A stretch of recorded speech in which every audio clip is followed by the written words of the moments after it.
Airbus ইতিমধ্যে তাদের offer দিয়েছে, ফাইন্যান্সিয়াল অফার, বিভিন্ন অফার দিয়েছে। সেই অফারগুলিকে ভালোভাবে স্টাডি করে তারপরে আমরা সিদ্ধান্ত নেব। না, বিমান তো লাভ করছে, এটা তো আপনারা জানেন। তারা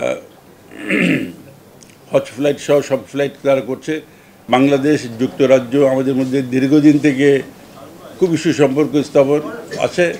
আমরা একসাথে কাজ করি বিভিন্ন সেক্টরে, শুধু এভিয়েশন না, এডুকেশন থেকে শুরু করে প্রতিটি সেক্টরে আমরা একসাথে কাজ করি। আমাদের অনেক এক্সপোর্ট সে দেশে হয়। আর তার সর্বোপরি যে ব্রিটিশ বাংলাদেশি যারা আছে তারা সে দেশে খুব ভালো কাজ করছে, তারা সেই দেশে খুবই রেসপেক্টেড, অ্যান্ড বাংলাদেশেও তারা বিভিন্নভাবে আমাদেরকে সহযোগিতা করছে।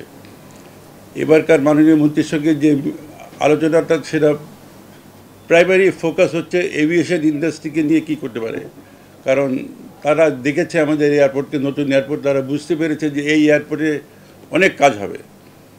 তো সবথেকে প্রথমে যে বিষয়টা নিয়ে আমরা বিশেষভাবে আলোচনা করছি সেটা হচ্ছে, আপনারা জানেন যে ইউরোপে তারা একটা এয়ারক্রাফট বানায়, এয়ারবাস। বাংলাদেশে আমাদের বোয়িং আছে, আমরা এয়ারবাসও কনসিডার করছি, যাতে একই ধরনের প্লেন না কিনে দুই ধরনের প্লেন হলে আমাদের সুবিধা হতে পারে বিভিন্নভাবে। সেটার জন্য আমরা ইতিমধ্যে আলোচনা চলছে। বাংলাদেশ বিমানের অধীনে একটা ইভ্যালুয়েশন কমিটি করা হয়েছে। এয়ারবাস ইতিমধ্যে তাদের অফার দিয়েছে, ফাইন্যান্সিয়াল অফার, বিভিন্ন অফার দিয়েছে। সেই অফারগুলিকে ভালোভাবে স্টাডি করে তারপরে আমরা সিদ্ধান্ত নেব। 1, 2, 3 ঢাকায় জমি জিতে নিন 100% ক্যাশব্যাক সহ 20 কোটি টাকার পুরস্কার। আজকে এবারই ওনারা চাচ্ছিল যে একটা এমইউ সাইন হোক। আমরা বলেছি না, এমইউটা এখন সাইন করতে পারবো না, কারণ এখন ইভ্যালুয়েশন কমপ্লিট হয়নি। ইভ্যালুয়েশন কমপ্লিট হলে তখন এই এমইউ সাইন হবে। এছাড়াও সিকিউরিটি, গ্রাউন্ড হ্যান্ডলিং, এই ধরনের বিভিন্ন বিষয় নিয়েও তারা ইন্টারেস্টেড। যেহেতু তারা জানে যে ঢাকা ছাড়াও আমাদের আরও দুটো ইন্টারন্যাশনাল এয়ারপোর্ট সিলেটে এবং কক্সবাজারে হচ্ছে, সুতরাং এই ব্যাপারগুলিও তো তারা ইন্টারেস্টেড। তারপরে তারা জানতে পেরেছে যে আমরা সৈয়দপুরকে ঘিরে একটা নতুন হাব বানানোর চেষ্টা করছি। সুতরাং they have a lot of interest in Bangladesh aviation industry. না, বিমান তো লাভ করছে, এটা তো আপনারা জানেন। তারা হজ ফ্লাইট সহ সব ফ্লাইট তারা করছে। বিমানে বিভিন্ন জায়গায় এক একটা এয়ারলাইন্সের কাছে পাওনা দেনা, এগুলি it's a part of business. আমার মনে হয় বিমান এগুলিকে ওইভাবেই দেখে তাদের কাছ থেকে তাদের টাকা রিয়েলাইজ করার চেষ্টা করবে। এখানে বিমান আমাদের সিভিল এভিয়েশনেরও কারো কাছে টাকা পয়সা পাওনা আছে।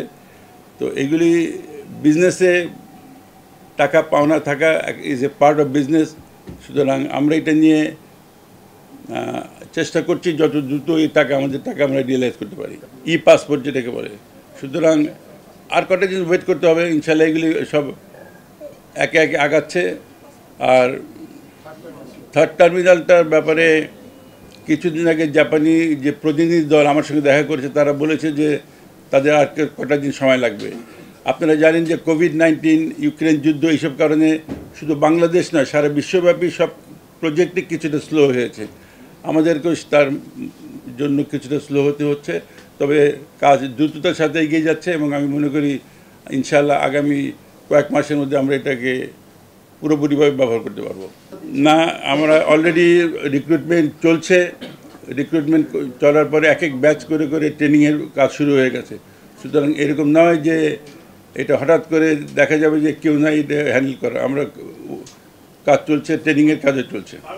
এটা খুবই আনফর্চুনেট যে এই ধরনের কোনো একটা ঘটনা ঘটেছে এবং আপনারা দেখেছেন যে যাদের বিরুদ্ধে অভিযোগ হয়েছে তাদের প্রত্যেকের ব্যাপারে আমরা শক্ত সাজার ব্যবস্থা করেছি। এমনকি যারা বিদেশে, মানে কানাডায় পালিয়ে গেছে, তাদেরকে সেখানকার পুলিশকে দিয়েও তাদেরকে ধরাবার আমরা চেষ্টা করছি।